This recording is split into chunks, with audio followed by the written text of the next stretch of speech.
Bom dia a todos. Essa é a nossa 45ª reunião do grupo que vem lendo e comentando o livro Há 2000 anos de Emmanuel. Nós estamos já no final do capítulo 10, que é o último capítulo da primeira parte, intitulado O Apóstolo da Samaria.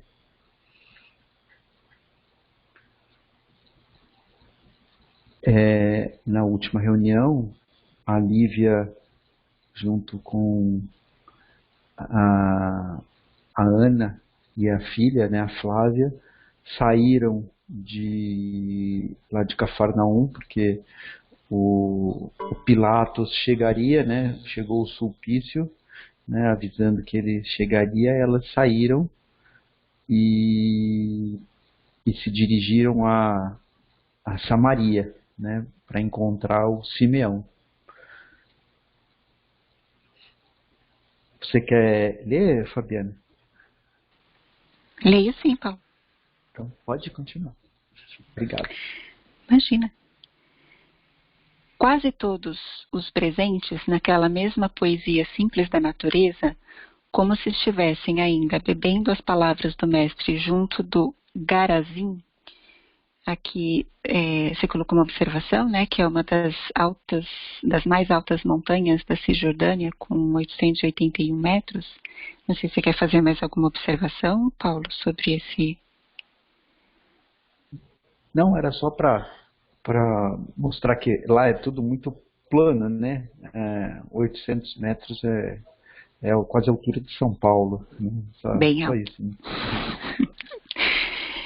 Choravam de comoção e deslumbramento espiritual, tocados pela sua palavra profunda e carinhosa, magnetizados pela formosura de suas evocações saturadas de ensinamentos raros, de caridade e meiguice.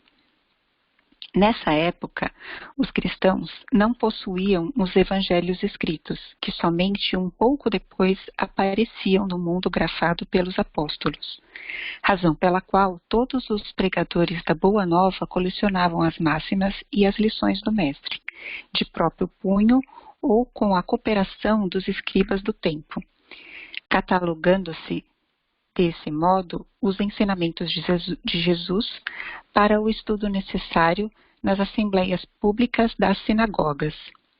Aqui eu acho que você quis ressaltar, Paulo, a questão do que a gente tem hoje, que a grande maioria ela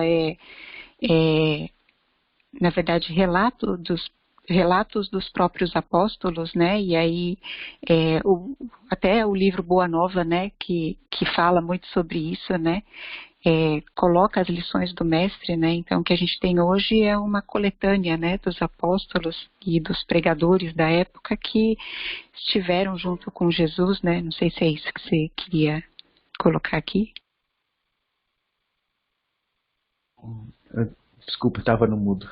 É isso mesmo. É só para falar, assim, depois provavelmente ninguém foi anotando na hora que aconteciam, as coisas. As pessoas estavam mais preocupadas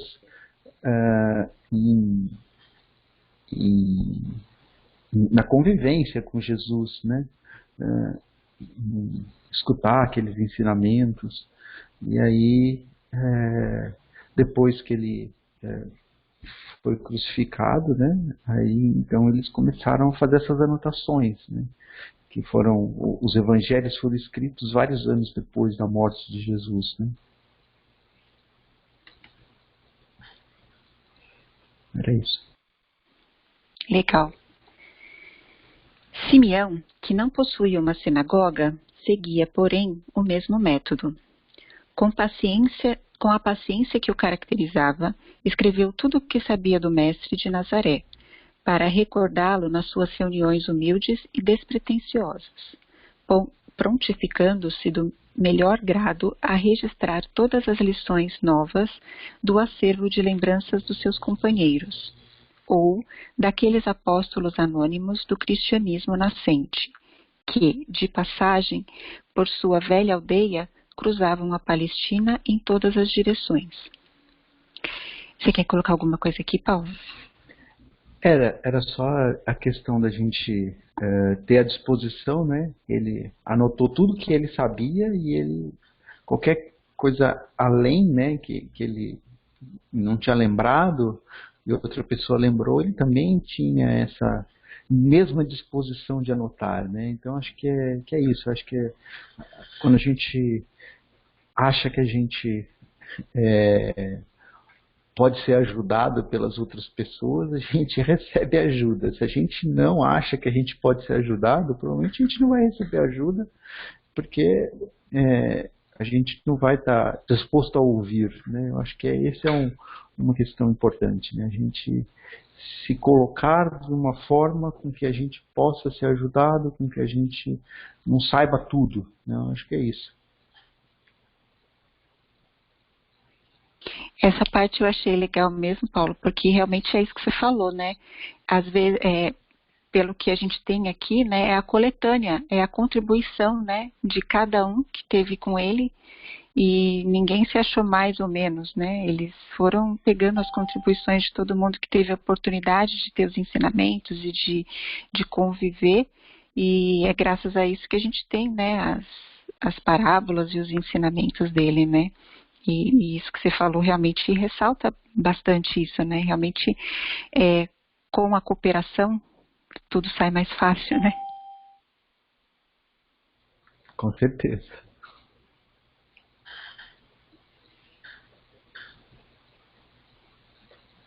Eu vou continuar, tá? Tá ótimo. Fazia 6 dias que os hóspedes se retemperavam, aqui eu acredito que retemperavam era se renovavam, né? Naquele ambiente caricioso, quando o respeitável ancião, naquela tarde, em suas costumeiras evocações do Messias, se afigurava tocado de influências espirituais das mais excelsas. As derradeiras meias tintas do crepúsculo entornavam na paisagem um tom de esmeraldas, que é esverdeado, e topázios, que é um tom amarelado, eternizados sobre um céu azul indefinível. No seio da assembleia heterogênea, notava-se a presença de criaturas sofredoras de todos os matizes, aqui é de todas as nuances, né, que ele quis dizer, que ao espírito de Lívia lembravam a tarde memorável de Cafarnaum, quando ouvira o Senhor pela primeira vez. Homens esfarrapados e mulheres maltrapilhas acotovelavam-se com crianças esquálidas, aqui emagrecidas, né? Fitando ansiosamente o ancião que explicava, comovido com suas palavras simples e sinceras. Irmãos, era de ver-se a suave resignação do Senhor no derradeiro instante. Olhar fixo no céu, como se já estivesse gozando a contemplação das beatitudes celestes. No reino do nosso Pai, vi que o Mestre perdoava carinhosamente todas as injúrias. Apenas um dos seus discípulos mais queridos se conservava ao pé da cruz, amparando a sua mãe no angustioso transe. Aqui você trouxe João, né, Paulo, que realmente foi o apóstolo, né, que ficou ao lado lá de Maria, né, na crucificação, ele foi o único. E aí eu vi que você colocou aqui também um trecho, quando, pois, Jesus viu que estavam ali sua mãe e o discípulo que ele amava, disse à sua mãe, mulher, eis aí o teu filho. Depois disse ao discípulo, eis aí tua mãe. E desta hora em diante, o discípulo acolheu-a em sua casa. Aqui é o momento, né, que na verdade, entre aspas, Jesus confia confia a João, né, que ele cuide de Maria, né, porque era o apóstolo preferido dele, né. Eu achei muito bonita essa parte, porque realmente ele era desde do início, né, o que a gente lê, que desde o início ele era o apóstolo preferido, mas eu acredito que não era à toa, né, que no final talvez ele já soubesse, né, sobre isso, e que eu achei bonito o modo como depois realmente ele acolheu a Maria, né, e tomou ela como mãe, e ela tomou ele como filho também, né. E a gente tem que lembrar que João também era o apóstolo mais novo, né? Ele ele, ele tinha, quando ele começou lá com Jesus, ele tinha 15, 16 anos. Então aí ele tinha, sei lá, 18, 19, né? Os outros já eram pessoas mais velhas, né? E já tinham a sua história, né? Então já estavam fazendo as coisas né? Se Jesus aparecesse agora, provavelmente o meu filho, né, que tem mais ou menos essa idade, conseguiria absorver muito mais né, porque ele não tem todos os vícios que eu tenho, né? Então, eu acho que é isso também, né, que por isso que era o que Jesus mais gostava, né? Porque ele sabia que a essência do que ele estava dizendo estava ficando ali, porque era aquele que, claro que tudo isso deve ter sido acertado, né, para que João estivesse aí, nesse momento só com essa idade, né? As coisas não são feitas assim tão sem planejamento, né? Não é tudo por acaso que as coisas acontecem, né? E aí já, como você falou, né? Ele já estava lá pronto, né? E não deve ser qualquer pessoa, né? Para ser escolhido para essa tarefa também.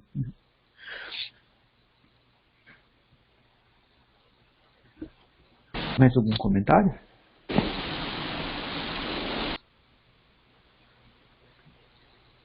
Pode continuar, Fabiana.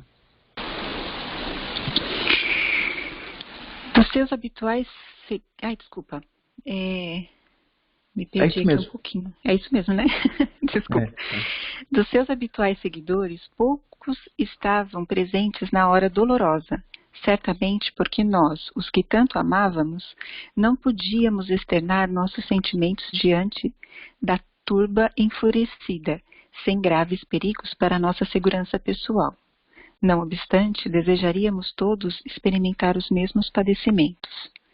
Aqui eu acho que entra aquela parte, né, que a gente sempre discute aqui, eu pelo menos enxerguei, da parte das conveniências, né, que muitas pessoas talvez quisessem fazer parte disso, mas que a situação na época era bem diferente, né, e aí às vezes as pessoas não podiam externar muito, né, o que elas sentiam, o que elas queriam, e aí elas eram muito amedrontadas, né, sei lá, pelas autoridades, e aí talvez elas realmente se voltassem mais para dentro de si, né, ao invés de colocar para fora aquilo que elas realmente achavam. Não sei se é isso, Paulo.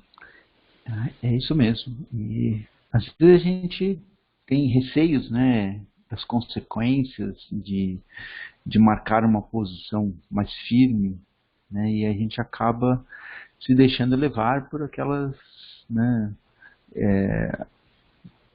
pelas circunstâncias, né, e fazendo coisas que a gente preferia não fazer, né, ou de um modo que a gente preferia não fazer, né, mas a gente ainda está no processo de evolução, né, a gente está nesse processo de amadurecimento, né, processo de desenvolvimento. Então, a gente tem que, assim como a gente comentou na lição de abertura, que a gente tem que dar tempo para as pessoas que a gente ama, né, também darem esse passo que a gente está dando, né, a gente tem que dar tempo para a gente também, às vezes. Né, às vezes a gente não tem a paciência conosco mesmo. Né, a gente, às vezes, começa a se cobrar uma mudança mais rápida do que a gente consegue efetivamente. Né?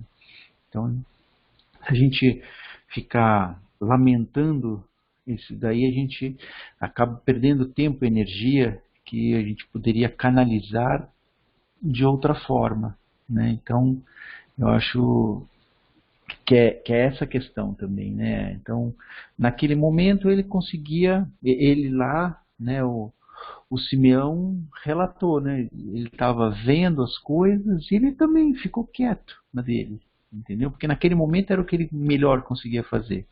Mas a gente vai ver que pouco tempo depois, né? E até o fato dele ter ficado quieto naquele momento, né? Ele deve ter começado a se cobrar mais, né? Ele falou, nossa, eu poderia ter tido uma atitude diferente, né? E aí ele começa a se cobrar mais, aí ele consegue dar passos às vezes mais rapidamente, né? Então, era isso, era mais essa questão para a gente ter paciência conosco também, nesse processo que é muito complicado que a gente está passando, né? Dessa renovação interior. Mais comentários?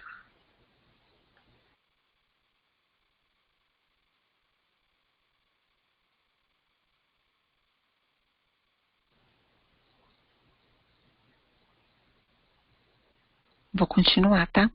Tá ótimo. De vez em quando, um que outro mais atrevido de seus verdugos se aproximava do corpo chagado no martírio, dilacerando-lhe o peito com a ponta das lanças impiedosas. Aqui acho que você citou João, né? Que era quando os soldados abria com a lança, né? E imediatamente saía sangue e água de Jesus, né? Não sei se foi isso, Paulo. Eu só fui tentando trazer pedaços, né, do que aconteceu nessa hora, né, para ilustrar, né, fazer uma comparação do que está trazendo aqui no livro, né, das lembranças do Simeão que estava lá, né, do que ficou registrado em algum dos evangelhos. Era só fazer essa comparação, né? Entendi. Uma vez por outra, o generoso ancião limpava o suor da fronte, para continuar com os olhos úmidos. Notei, em dado instante, que Jesus desviara os olhos calmos e lúcidos do firmamento, contemplando a multidão amotinada em criminosa fúria. Alguns soldados ébrios açoitaram-no mais uma vez, sem que, do seu peito opresso, na angústia da agonia, escapasse um único gemido. Seus olhos suaves e misericordiosos se espraiaram, então, do monte do sacrifício para o casário da cidade maldita. Quando o vi olhando ansiosamente com a ternura carinhosa de um pai para os quantos o insultavam nos suplícios extremos da morte, chorei de vergonha pelas nossas impiedades e fraquezas. A massa movimentava-se, então, em altercações numerosas, gritos ensurdecedores e impropérios revoltantes. Aqui essas duas palavras, eu acho que ele lembrava que eram os insultos, as coisas que eles falavam, né? Revoltantes o cercavam na cruz, onde se lhe notava o copioso suor do instante supremo.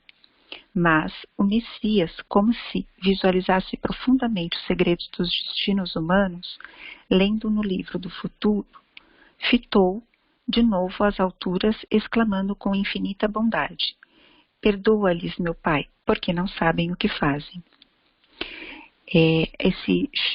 Essa parte que você colocou aqui, né, Paulo? Chorei de vergonha pelas nossas impiedades e fraquezas.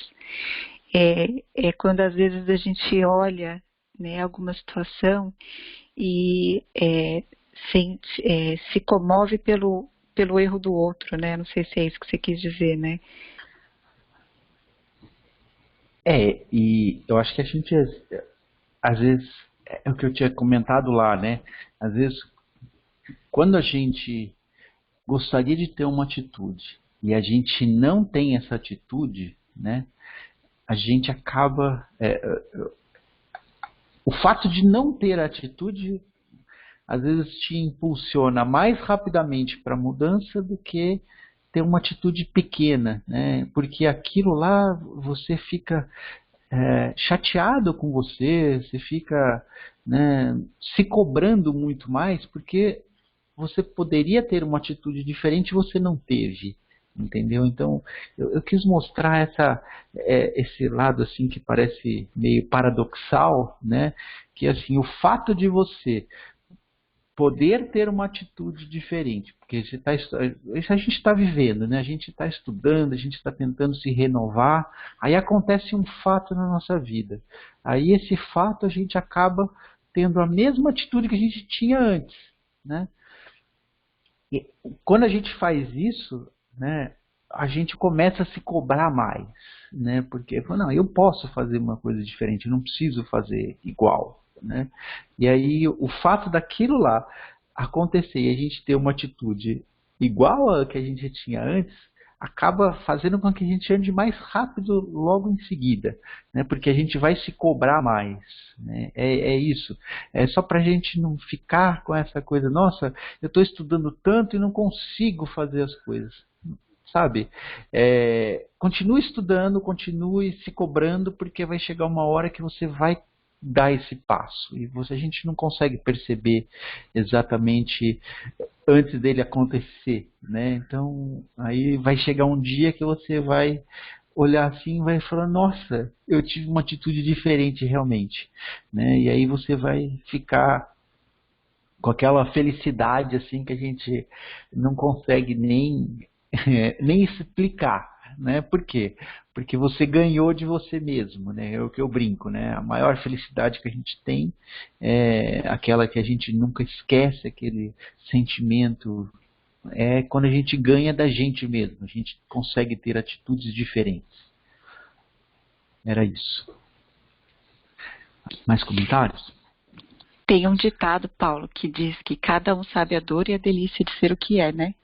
E eu acho que é mais ou menos isso, né? Só a gente sabe as nossas conquistas, né? Às vezes para as pessoas é tão pouco, mas para a gente é o bastante, né? E é como você falou, a gente continuar, por mais que seja, que a gente não entenda no momento, continuar o estudo e continuar o ensinamento, por mais difícil que a gente imagine, um dia aquilo vai acontecer. Eu imagino, né, que acontece comigo, às vezes, acontece uma situação que às vezes alguma lição me vem à tona e eu falo, nossa, peraí, que eu consigo agir de uma forma diferente aqui, né? Então, assim, às vezes a gente vai incorporando aquilo sem perceber, né? E um dia acontece, né, de você de repente ver que você está conseguindo colocar em prática aquilo, né? E se uma coisa é muito fácil para outra pessoa, é porque ela já aprendeu aquilo, por isso que ficou fácil. Porque depois Sim. que você aprende, fica fácil, né? O Verdade. difícil é quando a gente está aprendendo, entendeu? Então, exatamente. Então, da mesma forma com que você olha para outra pessoa, ela faz aquilo lá com uma facilidade tão grande, provavelmente ela deve olhar para atitudes que você faz e para você é fácil porque você já aprendeu e para ela ainda não, porque ela está aprendendo, né? Então a gente tem que aqui é o que a Angélica falou lá dos copinhos, né? Cada um tem o seu copinho, né? Quer dizer, a gente tem um monte de copinho, né? Cada um tem cada copinho nosso está num nível diferente. Então a gente não pode falar eu sou melhor que o outro. Não. Nesse copinho eu sou um pouquinho melhor, né? Tem 3 gotas a mais, né? Mas e nos outros, né? E não dá pra gente falar quem que é melhor, quem é pior. Cada um tem o seu copinho, vários copinhos, um deles está mais cheio, o outro está mais vazio, o outro está, né? Um a gente está procurando encher, o outro a gente deixou meio de lado. E é assim. Eu costumo dizer que a gente só pode se comparar com a gente mesmo, né? Com certeza. A gente não pode se comparar com os outros, porque realmente é o que você falou, né? Cada um está vivendo um momento, cada um está numa evolução. A gente consegue se comparar com a gente de uma forma melhor e menos, menos cruel, né? Porque quando a gente se compara com o outro, a gente está usando uma régua tão, na minha opinião, tão desmedida, que a gente está sendo até cruel com a gente mesmo, né? Então a gente tem, eu costumo dizer que eu costumo me comparar comigo mesmo, né? O que eu era antes, o que eu sou hoje, o que eu posso ser amanhã. E aí a gente olha para trás e já vê que melhorou bastante. Né? Sim, com certeza. Tem muito para melhorar, mas já melhoramos bastante. Opa! Verdade. Mais comentários? Essa parte que você marcou, Paulo, que ele fala ali, do sentimento dele, né? De ter chorado de vergonha pelas nossas impiedades e fraquezas.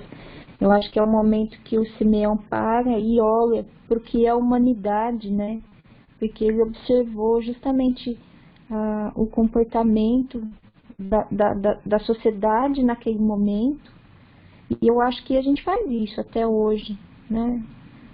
Pelo menos olhando, acho que várias situações ao longo da nossa história nos permite essa oportunidade. E acho que depende de como nós reagimos a essas situações também, né? Se for ver, hoje em dia, a situação que a gente passa politicamente, socialmente, né? E acho que essa pandemia veio escancarar isso aos nossos olhos, né? Porque o quanto é um momento necessário de solidariedade e o quanto a gente tem visto mais escancarado ainda o sofrimento das pessoas, né? E é como a gente vai lidar com isso.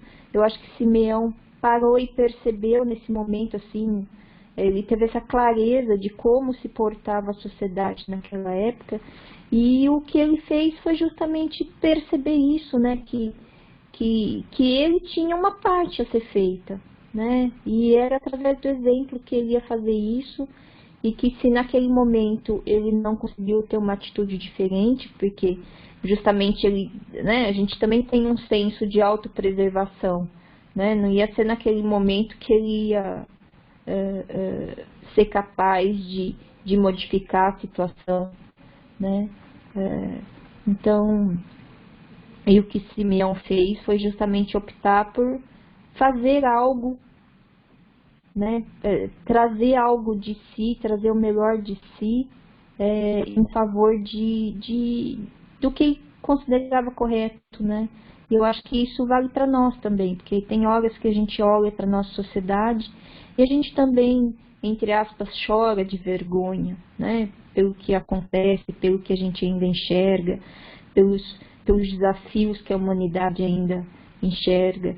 Mas aí cada um de nós sabe o que é necessário, né? E o que a gente pode, dentro da nossa realidade, contribuir para uma sociedade melhor, por atitudes melhores, né? Por uma vida mais saudável em termos de sociedade, né? E como falou lá na lição do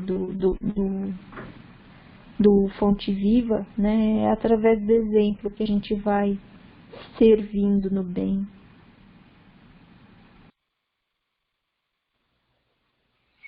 Obrigado. Mais comentários?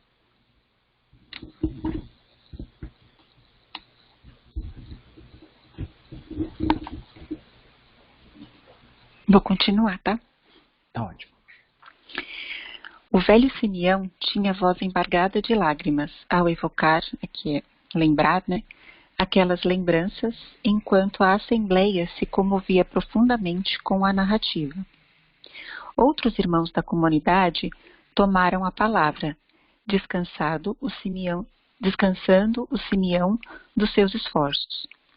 Um deles, porém, contrariamente aos temas versados naquele dia, exclamou com surpresa para todos os circunstantes: Meus irmãos, antes de nos retirarmos, lembremos que o Messias repetia sempre aos seus discípulos a necessidade da vigilância e da oração, porque os lobos rondam neste mundo o rebanho das ovelhas. Aqui você citou Mateus, né? Vede que eu vos mando como ovelhas no meio de lobos. Sede, pois, prudentes com as serpentes e simples como as pombas. Você quer fazer algum comentário aqui, Paulo? Não, desculpa. Era só para mostrar mesmo que essa conversa eles iam lembrando de trechos que depois ficaram registrados para a gente nos evangelhos. Entendi. Simeão ouviu a advertência e pôs-se em atitude de profunda meditação, de olhos fitos na grande cruz que se elevava a poucos metros do seu banco humilde. Ao cabo de alguns minutos de espontânea concentração, tinha os olhos transbordando de lágrimas, fixos no medeiro tosco, como se no topo vagasse alguma visão desconhecida de quantos o observavam. Depois, encerrando as preleções da tarde, falou comovido. Filhos, não é justo motivo que o nosso irmão se refere hoje ao ensino da vigilância e da prece. Aqui, a gente se citou também Mateus, né? Vigiai e orai para que não entreis em tentação. O espírito, na verdade, está pronto, mas a carne é fraca. Você quer fazer algum comentário aqui, Paulo? Não, era só para ir mostrando realmente, e aquele, a gente fala bastante, a Roseli sempre enfatiza essa questão da vigilância, né, do orar e vigiar, né, da vigilância e da prece. Só lembrar que o vigiar é as nossas atitudes, né? Não é vigiar os outros, só isso. Alguma coisa que não sei definir fala-me ao coração, que o instante do nosso testemunho está muito próximo. Vejo com minha vista espiritual que a nossa cruz está hoje iluminada, anunciando, talvez, o glorioso minuto dos nossos sacrifícios. Meus pobres olhos se enchem de pranto, porque, entre as claridades do madeiro, ouço uma voz suave que me penetra os ouvidos numa entonação branda e amiga, exclamando: Simeão, ensina ao teu rebanho a lição da renúncia e da humildade, com o exemplo da tua dedicação e do teu próprio sacrifício.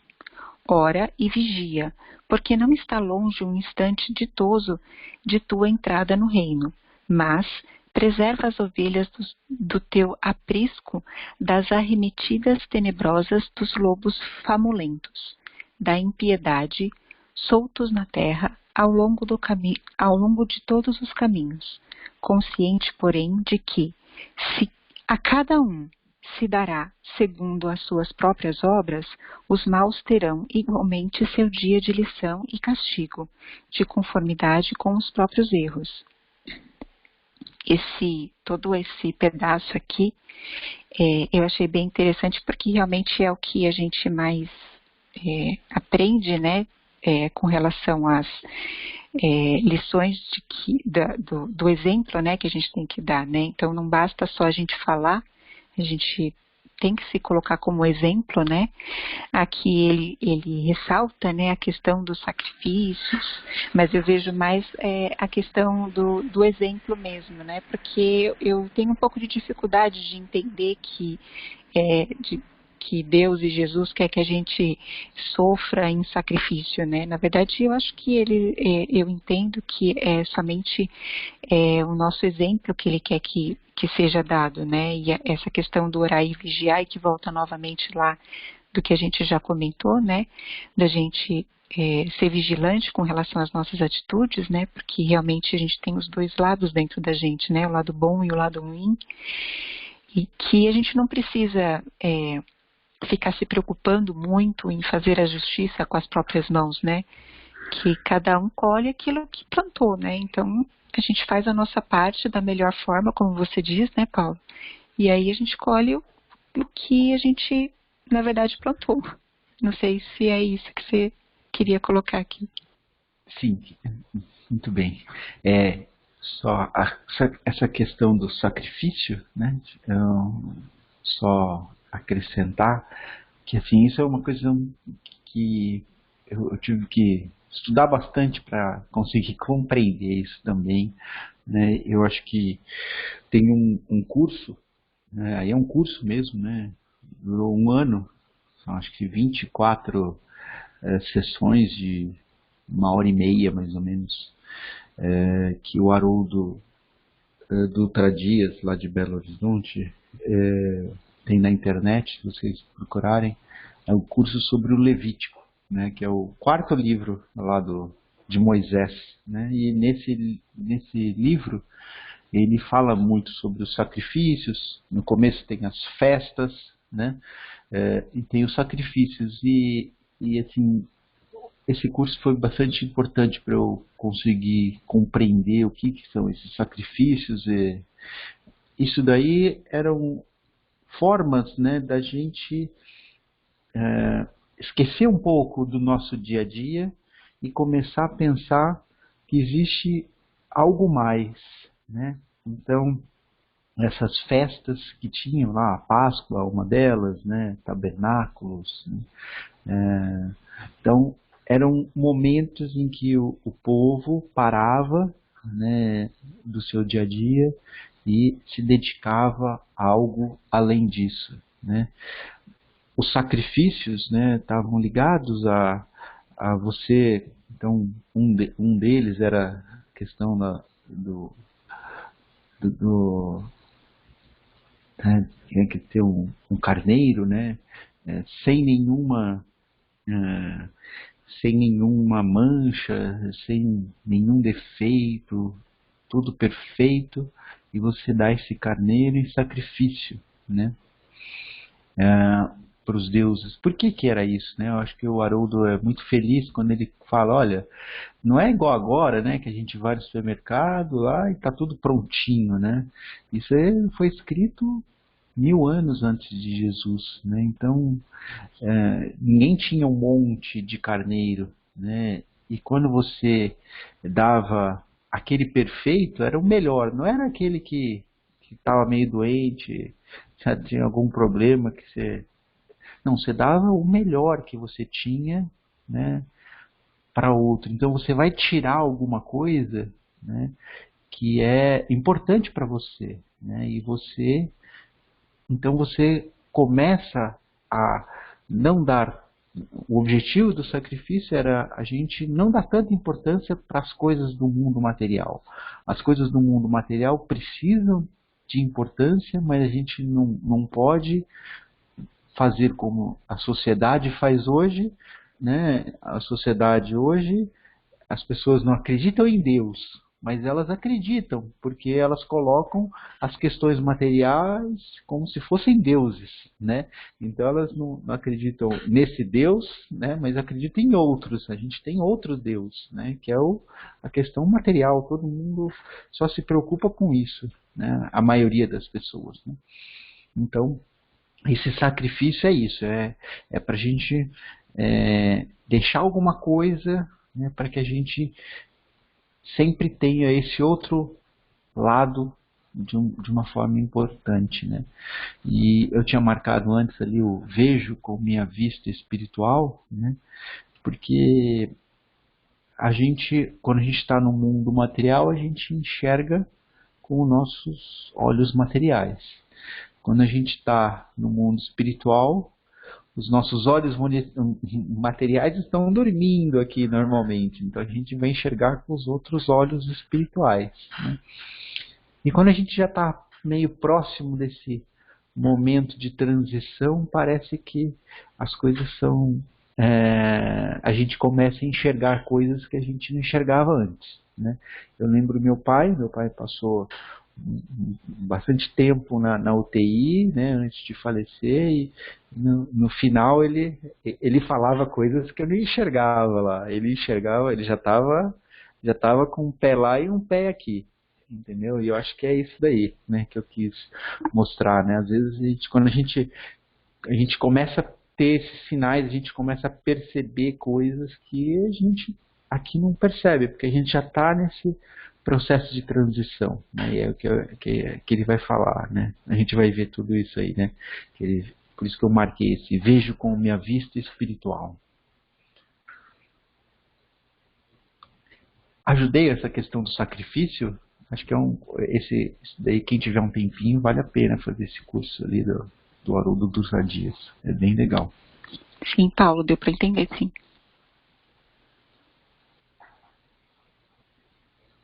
Mais comentários?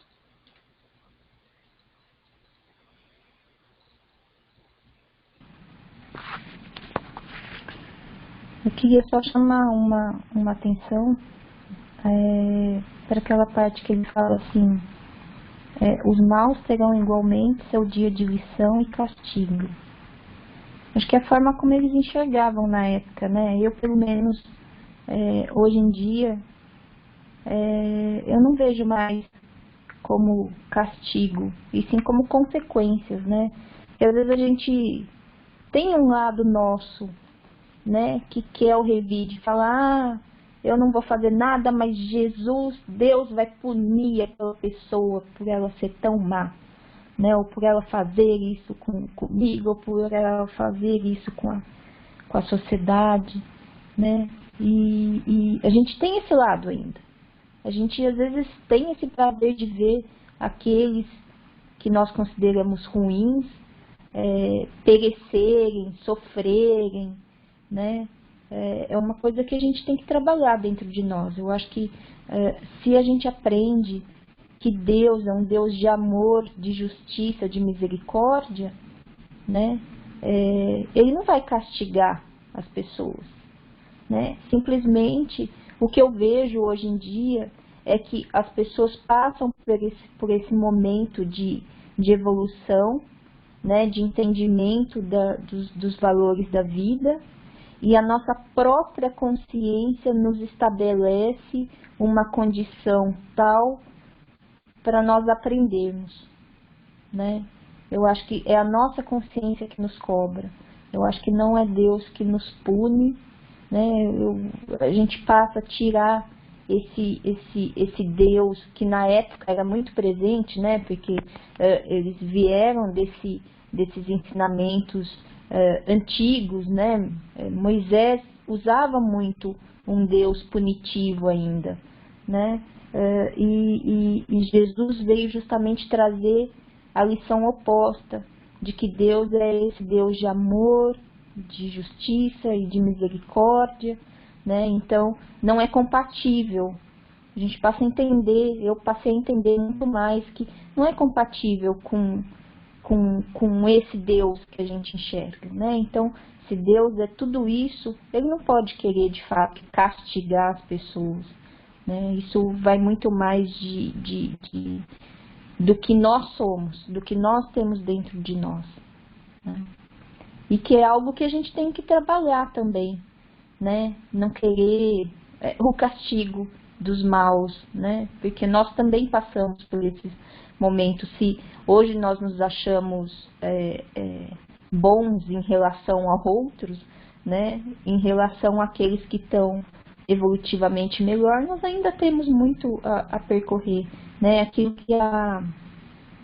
que você falou, né, Fabi? A gente não pode se comparar a outros, né? A gente tem que nos compararmos a nós mesmos, né? Então, acho que na medida que a gente de fato exerce essa comparação e passa a deixar de comparar os outros com a nossa régua, quando a gente de fato faz isso, a gente passa a não desejar esse castigo para o próximo.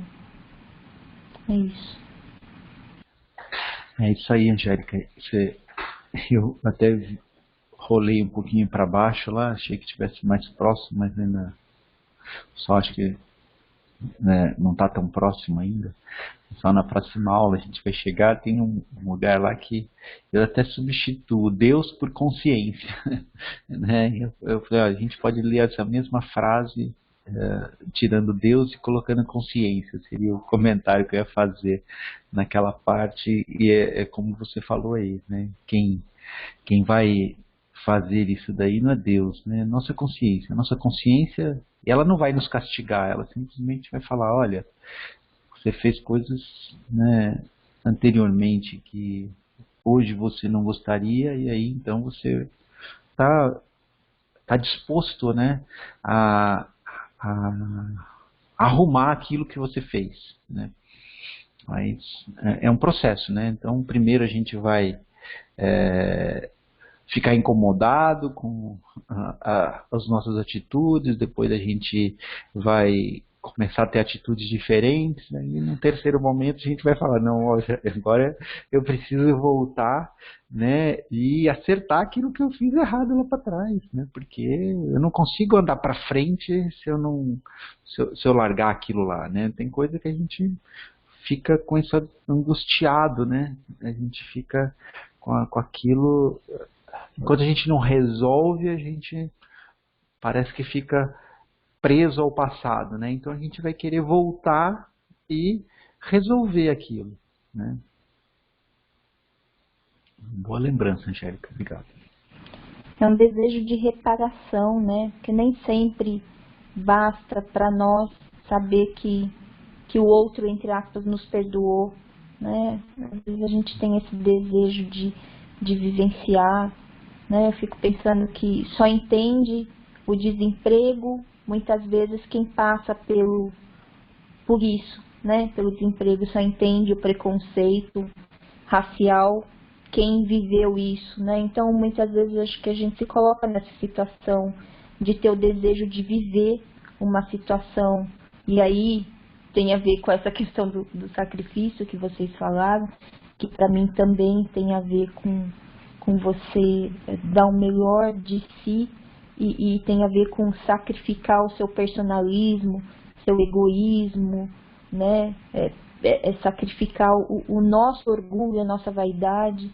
Então, acho que esse desejo de reparação passa por isso, por essa questão do sacrifício também, né? De abrir mão do nosso orgulho para viver muitas vezes uma situação para a gente poder de fato compreendê-la, né? Então, é isso. Obrigado. Mais comentários?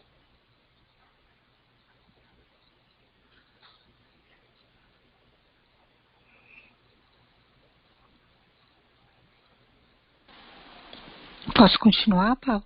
Pode. O velho samaritano tinha o rosto lavado em lágrimas, mas doce serenidade irradiava do seu olhar carinhoso e compassivo, demonstrando-lhe as energias inquebrantáveis e valorosas. Foi então que, alçando e levantando, as mãos emagrecidas e longas ao firmamento, onde brilhavam já as primeiras estrelas, dirigiu-se a Jesus em prece ardente. Senhor, perdoai nossas fraquezas e vacilações nas lutas da vida humana, onde os nossos sentimentos são bem precários e miseráveis. Abençoai nosso esforço de cada dia e relevai as nossas faltas. Se algum de nós que aqui nos reunimos vem à vossa presença com o coração saturado de pensamentos que não sejam os do bem e do amor que nos ensinastes, e, se chegada é a hora dos sacrifícios, auxiliai-nos com a vossa misericórdia infinita, a fim de que não vacilemos em nossa fé nos dolorosos momentos do testemunho. É bem bonita, né, essa oração que ele fez aqui, que realmente é essa parte aqui, até que você anotou, né, abençoar em nossos esforços de cada dia, realmente a gente precisa valorizar, né, mesmo nas faltas, a gente tenta se esforçar, pelo menos eu acredito que todos aqui, né, não erra porque quer, né, a gente erra porque em algum momento a gente não tem a consciência, ou a gente não tem o preparo, ou a gente não tem a luz, mas em todos os momentos a gente se esforça, né, para ser melhor, né, todos que estamos aqui hoje e agora a gente está tentando se esforçar para ser um pouco melhor espiritualmente, né, e essa questão do a fim de que não vacilemos em nossa fé nos dolorosos momentos do testemunho é realmente essa questão de que nos nossos dias a dia a gente sempre vai ter as nossas provações, né? E a gente tem que ter força, né? Para não vacilar diante desses momentos difíceis, né? Que sempre vão existir, até por conta da nossa própria evolução, eles têm que existir, a gente tem que passar por eles, a gente tem que acreditar que os momentos difíceis que a gente passa na nossa vida não é eu acredito que não é um castigo de Deus, né? Na verdade, é uma oportunidade, né? Como a Lúcia falou uma vez, da gente ser melhor, né? Então, mais o que ficou para mim desse trecho foi mais tudo isso. É isso aí, Fabiana. E assim, como eu marquei, né, achei muito bonita essa oração, como você tinha ressaltado, né, e o que mais me chamou a atenção foi o fato de que ele só está pedindo força, né, então que ele consiga olhar o que ele já fez de bom, que ele consiga, né, nos momentos não ser tão vacilante como ele já foi antes, né? que as faltas dele diante seja...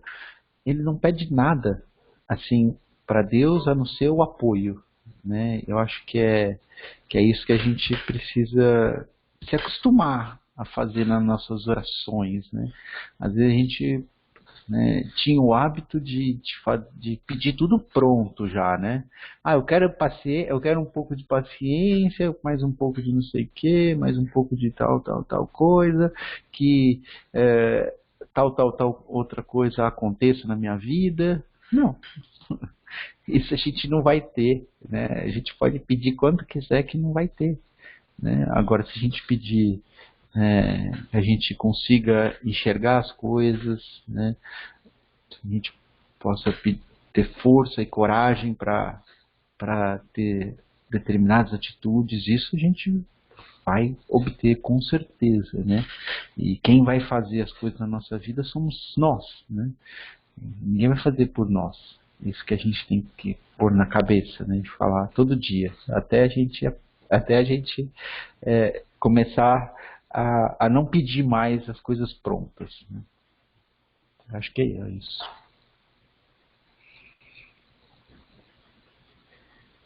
Alguém mais quer fazer comentário?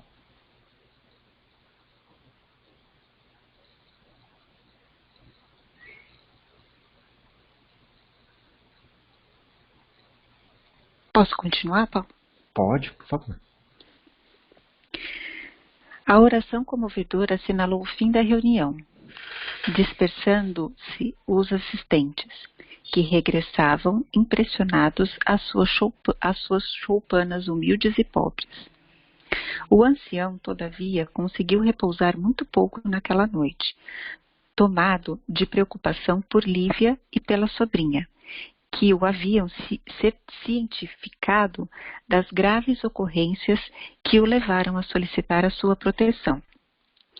Figurava-se-lhe que apelos carinhosos do mundo invisível lhe enchiam o espírito de ansiedade indefinível e de singulares impressões, que lhe não era possível alijar do raciocínio para os necessários minutos de repouso. Essa parte aqui eu achei interessante porque eu às vezes também tenho esses momentos, às vezes as pessoas, ninguém vem procurar a gente à toa, né? Então a gente sabe que às vezes quando uma pessoa vem procurar a gente teoricamente, assim, entre aspas, vamos dizer assim, a gente tem alguma missão naquilo, né? E eu acho que o que preocupou ele aqui, que eu entendi, foi essa questão, né? Nossa, como que eu vou ajudá-las, né? Porque ele se viu, né, detentor aí de uma proteção, mas ele ao mesmo tempo sabia que espiritualmente aquilo chegou para ele porque ele tinha a capacidade de ajudar as duas. Eu meio que entendi dessa forma. E aí eu achei interessante porque em algum momento a gente às vezes se questiona, né, por que as situações chegam para a gente, né? E a gente não entende muito bem, mas eu acho que é sempre um sinal de que de alguma forma a gente está preparado para ajudar de alguma forma, não importa qual. E aí eu achei interessante essa parte, porque apesar da preocupação dele, ele também, eu consegui enxergar que ele tinha essa, vamos dizer entre aspas, tranquilidade de saber que ele tinha a espiritualidade necessária para, sei lá, tentar ajudá-los, né? Só um comentário que eu vi desse parágrafo aqui. É isso aí. Com certeza às vezes a gente pode ajudar muito mais do que a gente acha que a gente pode, né? E às vezes a gente não... Eu gosto lá da frase da Joana de Ângeles, né? Que não tem coincidências, né? As coincidências são a discreta presença de Deus para fazer as coisas acontecerem na hora certa, né? E da melhor forma possível. Então, eu gosto muito. Então, quando a gente achar que foi uma coincidência, olha se você não pode fazer nada, o que você pode fazer, o que você pode, né, fazer uma contribuição. Eu acho que é isso mesmo. Perfeito, Fabiana. Eu acho que é sempre uma situação que pende para os dois lados, né?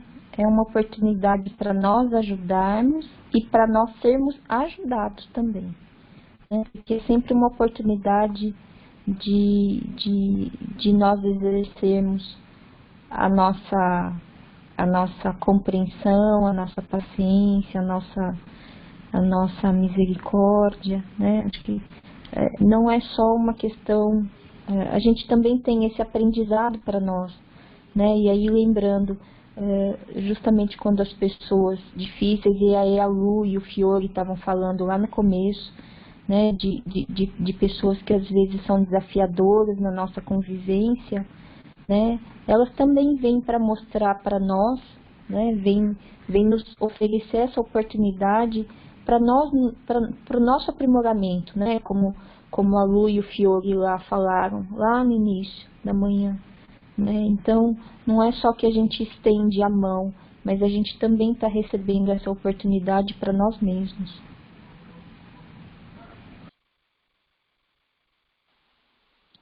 É verdade. Eu sempre lembro, minha terapeuta sempre fala para mim que quando aparecem pessoas desafiadoras no nosso caminho, para a gente prestar atenção se a gente também não tem um toque daquele comportamento, que é por isso que tanto irrita a gente, né? E eu sempre faço essa reflexão também, e às vezes eu vejo que, olha, eu acho que eu tenho isso também, eu tenho que melhorar, então às vezes é aquilo que a gente sempre conversa aqui, né? Às vezes elas realmente não aparecem à toa, né? Às vezes elas aparecem para mostrar pra gente aquilo que a gente pode melhorar, ou o que a gente pode ajudar, né? Porque se a gente tem a compreensão e o entendimento do que a pessoa faz de errado, a gente também pode ajudar, ou o contrário, né? Eu sempre vejo mais o outro lado da reflexão, né? O que eu tenho nisso tudo para contribuir e para me melhorar? Porque eu particularmente entendo que as pessoas difíceis, elas aparecem no nosso convívio, entre aspas, né, que a gente chama de difíceis, para ensinar pra gente que a gente tem algum comportamento dentro de nós que a gente pode melhorar, né? Então, às vezes, a minha terapeuta sempre me faz refletir, né? Você tem algum toque, algum traço daquilo? Aí a gente recusa de imediato, né? Não, mas eu não sou assim, eu não faço isso.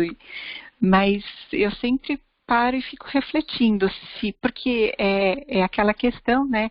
Eu não acredito naquele ditado que diz que os opostos se atraem, eu acho que os semelhantes se atraem. Então, em algum momento eu fico refletindo, por que chegou perto, entendeu?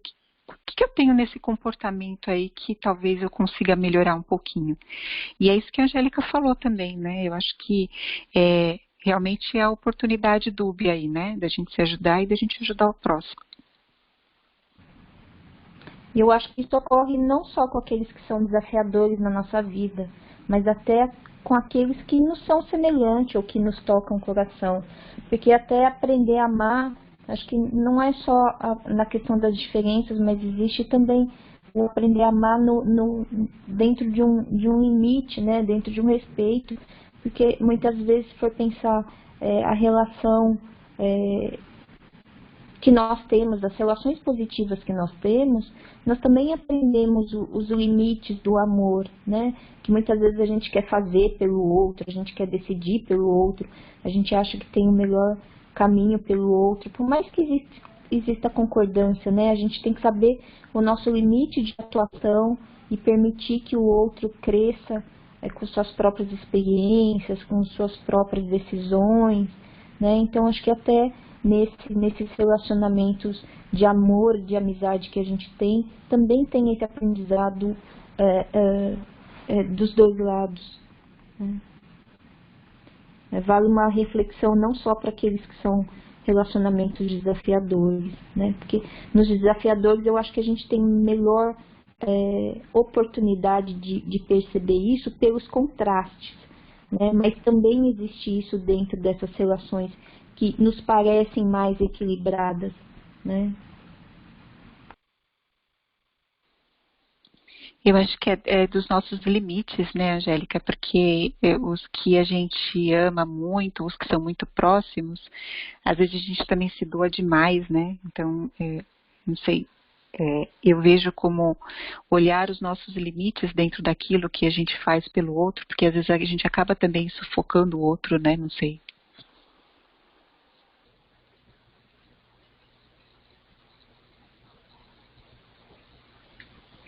Acho que é assim. Acho que a gente tem que dar espaço para as outras pessoas também, né? Senão, a gente teve o nosso espaço, a gente decidiu crescer, a gente decidiu mudar no momento em que a gente decidiu. A gente não foi forçado a isso, né? Assim, por uma outra pessoa. A gente é forçado pelas circunstâncias, né? As circunstâncias da vida vão empurrando a gente para que em algum momento, né?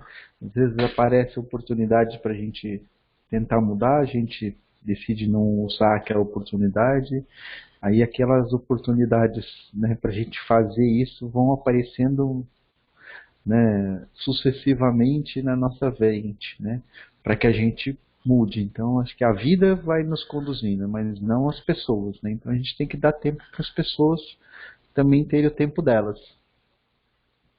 Acho que é perfeito a sua colocação, Fabiana.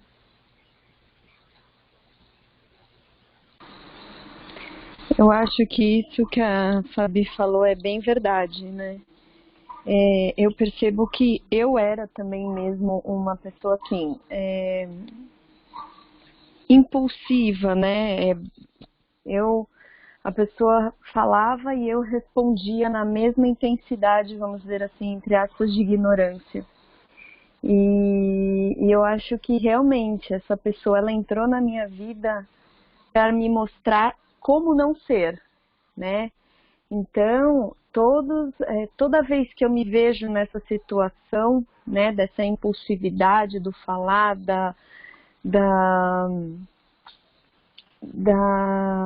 não vou falar agressão, mas assim, de uma palavra um pouco mais ríspida, um jeito um pouco mais ríspido de falar, eu percebi que para mim não vai adiantar esse rebater, porque você entra numa mesma sintonia de energia que isso não compensa. Então, a gente sabe, eu sei que Deus está sempre comigo e eu peço sempre a Ele essa sustentação, sabe, para que eu não possa bater de frente. Então, eu comecei a ter esse autocontrole do parar, do respirar, não adianta você bater de frente agora, porque a pessoa está nesse momento, pode ser que algo aconteceu e ela está tentando resolver de algum jeito, mas tipo, sobra para você. Então não adianta nada a gente bater de frente, sabe? Então, eu mesmo realmente, eu era um pouco assim e eu comecei a perceber que ser assim não me levava a lugar algum. Então, esse autocontrole está me ajudando muito, sabe? Então eu sei que com a cabeça fria a gente consegue pensar melhor, a gente consegue conversar melhor, a gente consegue expor melhor o nosso lado. A pessoa também, depois que ela esfria a cabeça, né, ela consegue raciocinar melhor. Então eu acho que esse autocontrole, ele tem mesmo esse benefício e isso, como disse a Fabi, eu era um pouco assim e eu estou aprendendo exatamente a não ser assim. É o nosso teste, né, Lu? Que é o que a gente estava falando aqui, Fabi, né? A gente olhar pra gente o que a gente era antes e olhar o que a gente é agora, né? E às vezes quando eu falava pra minha terapeuta que tinha parecido, mas essa pessoa é tão difícil, ela, opa, Fabi, você tem um teste aí, o que você tem que melhorar aí em você? Então, assim, ela sempre me fazia voltar pra mim, não ficar olhando pra pessoa. E aí eu começava a olhar, primeiro a gente olha aquilo com estranheza, né? Porque se a gente tá recusando tanto o comportamento do outro, a gente acha que a gente não é como o outro, mas no fundo a gente começa a olhar e fala, olha que em alguns momentos eu faço isso. E aí ela falava, não, Fabi, é um convite. E aí sempre, enquanto você não melhorar isso em você, vão sempre aparecer pessoas que vão fazer com que você tente melhorar. Não é um castigo, é uma lição. Então aí hoje eu aprendo que essas pessoas desafiadoras são uma lição na minha vida. É uma oportunidade da gente melhorar, né? Eu tô vendo como isso, uma oportunidade, e eu até agradeço, sabe? Porque realmente é uma oportunidade de eu ser uma pessoa melhor. Então, a gente tem que agradecer mesmo assim, né? Porque é o que você falou, não é um castigo, é uma lição. E quanto mais lições e a gente tirar algo positivo disso, é melhor para a nossa evolução, né? Sim. Quanto melhor a gente sair da posição de vítima, mais a gente cresce. Hoje eu consigo enxergar isso. Com certeza. Com certeza. Acho que independente de ser uma relação desafiadora ou de ser uma relação aparentemente equilibrada, que são dos nossos amigos, dos nossos amores, eu acho que acima de tudo é respeitar, não toler a liberdade do outro, não toler a possibilidade de escolha do outro, né? Eu acho que por isso que a gente tem que respeitar, independente de ser um desafio ou de repente ser uma pessoa que nós amamos muito, né? Porque senão às vezes a gente acaba criando automatismos nos nossos relacionamentos e muitas vezes a gente se frustra com um amigo, com alguém que a gente ama, porque a gente vira e fala, ué, mas não era isso que eu esperava da pessoa, né? Mas a gente tem que entender que as relações são feitas por ambas as partes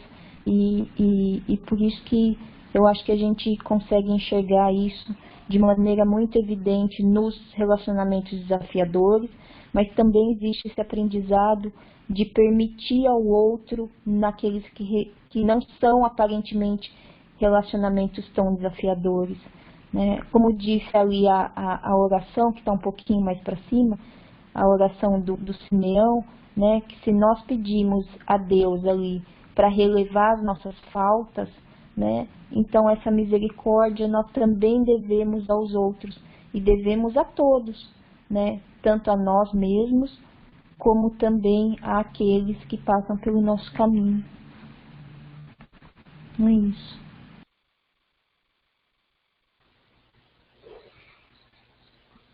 Adorei seu comentário que a gente, Fabiano, que a gente não pode ficar. Eu esqueci agora a palavra que você usou, mas enquanto a gente fica se queixando, a gente não anda para frente, né? Eu gostei. Enquanto a gente ficar se colocando na posição de vítima, né? A gente não anda para frente. É isso aí, agora que você falou. De vítima. Mas eu tinha esse costume também, Paulo. Eu achava que o problema eram os outros, né? E aí é aquele ditado, né? Quando a gente descobre que o problema não são os outros, o problema é a gente. O problema é mais simples, né? São só a gente. Exatamente. Pessoal, hoje a gente acabou fazendo a lição de abertura um pouquinho mais longa. Vocês querem continuar mais um pouco ou vocês preferem encerrar? A gente costuma encerrar por volta desse horário. A gente ainda tem um tempinho, se vocês quiserem.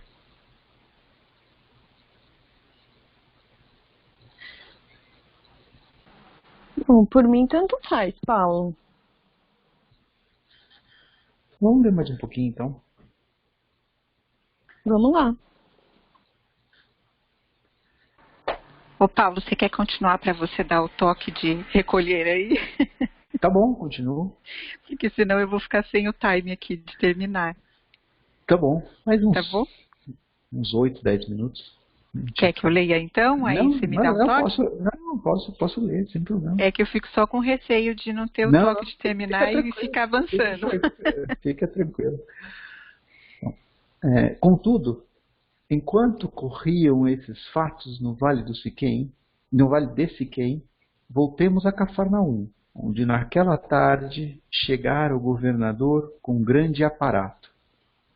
No burburinho das festanças numerosas, organizadas pelos prepostos de Herodes Antipas, o primeiro pensamento do viajante ilustre não nos pode ser olvidado, né? Pode ser esquecido. Sulpício, porém, após palestrar longamente com seu amigo Otávio, o Otávio é aquele que queria dar os passos da Ana, queria ficar seguindo os passos, observando o que acontecia com a Ana, né, que ele tinha combinado anteriormente. Então, após palestrar longamente com seu amigo Otávio, nas proximidades da residência do senador, onde foi posto ao corrente, né, recebeu as notícias de todos os fatos, voltou a informá-lo de que ambas as presas, né, nós chamamos de presas, cobiçadas, haviam fugido como aves viajoras para os bosques da Samaria. O governador surpreendeu-se com a resistência daquela mulher. Tão acostumado estava ele às conquistas fáceis, admirando-lhe intimamente o nobre heroísmo e pensando que, afinal, constituía atitude injustificável de sua parte tal rebeldia no assédio. Mesmo porque não lhe faltariam mulheres tentadoras e formosas, desejosas de captarem a sua estima no caminho de sua alta posição social na Palestina. Então, finalmente, né, cada um tem o seu limite, né, eu marquei isso daqui para mostrar, né, cada um tem um limite diferente, né, o limite de Pilatos, né, ele foi fazendo tudo, sempre perseguindo a Lívia, né, aí chegou nesse momento, falou, nossa, para mim chega, não quero mais, né. Só que não era o limite do sulpício, né, o limite do sulpício a gente vai ver que ainda não chegou, né, e acho que nas nossas vidas, né, a gente vai chegar uma hora que a gente vai falar, não, esse é o meu limite, agora eu vou mudar de atitude. Né, e era isso, era mais para mostrar que cada um tem o seu limite, né, em um determinado momento a gente vai decidir mudar nossas atitudes. Comentários? A não ser que vire uma obsessão, né? Sim, mas assim, quando vira obsessão, né, não chegou no limite, né? Aí não chegou. Entendeu? Tá. É o sulpício, né? O sulpício, para ele, não chegou no limite dele ainda. Ele continua com aquilo lá, ele quer aquilo lá, né? Mas, eventualmente, a gente vai nos deparar, né, com coisas que a gente sempre perseguia e aí a gente fala, não, agora eu não vou mais perseguir isso. Por quê? Porque a gente chegou no nosso limite, entendeu? Era esse o ponto, né, que eu queria relevar. Se a gente continua com essa obsessão, né, com esse desejo aí, não chegou no limite ainda. O limite é, exatamente, não chegou ao fim, né, porque ele é uma obsessão. Né? Às vezes o limite para mim também é a nossa maturidade, né, Paulo? Porque às vezes a gente cansa de lutar com a coisa, ou a gente cansa de lutar, ou a gente compreende a coisa, né? Então, óbvio, né, que não é o caso aqui, mas eu particularmente, os meus limites são quando eu compreendi que eu não podia lutar com algo e aceitei, e aquilo me trouxe uma tranquilidade maior, ou que simplesmente aquilo não valia a pena, né? Então, eu acho que, às vezes, quando o seu limite também é esse, né? Você determinar o que vale a pena para você e o que não vale, né? Que é um momento de maturidade também, né? Que você faz consigo mesma, né? Que eu sei que não é o caso aqui, mas eu digo assim, comigo, assim, na maior parte das vezes, eu tento usar mais ou menos essa régua. Não, é isso aí, cada um tem o seu limite, a sua coisa, e depende do momento, né? Às vezes, com uma determinada pessoa, um limite é diferente do que com outra, a gente tem isso, né? Num dia que a gente acorda de bom humor, tem um limite, no dia que a gente acorda de mau humor. Cada dia está de um tamanho. Então, quando a gente começa a olhar pra gente, a gente percebe essas nossas nuances, as coisas ficam mais fáceis a gente compreender, né? A gente não tem uma régua para tudo, né? A gente A régua, o pavio, o tamanho, depende do jeito que você acorda, depende da pessoa com que está do outro lado. Exatamente. Angélica? Acho que por isso que tem que trazer para nós a reflexão, né? Porque o limite, mesmo nosso, é elástico, né? Então, acho que a reflexão que a gente tem que ter é: será que nós compreendemos esse limite porque isso trouxe um aprendizado ou porque é uma questão de oportunidade, né? É que aqui é o que vocês falaram. É que Pilatos cansou, né? Não é que ele aprendeu, né? Então, é uma questão de oportunidade aqui no caso dele, né? E acho que essa reflexão a gente tem que fazer isso para nós, né? Para cada um de nós, né? Desses nossos limites, o que envolve, né? Nós temos nos deparados com esses nossos limites. Acho que é um aprendizado, e é o que você falou, né, Paulo? À medida que nós nos conhecemos, esse autoconhecimento é que vai nos trazendo essa tranquilidade, que vai nos trazendo, vai tornando a coisa mais ou menos difícil.